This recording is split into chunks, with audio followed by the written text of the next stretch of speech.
Menjelang Taur Kesanga sebelum Hari Raya Nyepi Saka 1948, seke teruna-teruni di Kabupaten Klungkung mulai bersiap membuat ogoh-ogoh. Pemkab Klungkung melalui Dinas Kebudayaan menyiapkan dana stimulus sebesar Rp5 juta untuk masing-masing STT yang membuat ogoh-ogoh.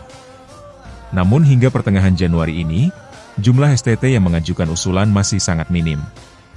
Kepala Dinas Kebudayaan Kabupaten Klungkung, Iwayan Suteja mengatakan, pengajuan usulan bantuan dana stimulus pembuatan ogoh-ogoh telah dibuka secara online sejak pertengahan Desember 2025 lalu, dan akan ditutup pada 30 Januari 2026.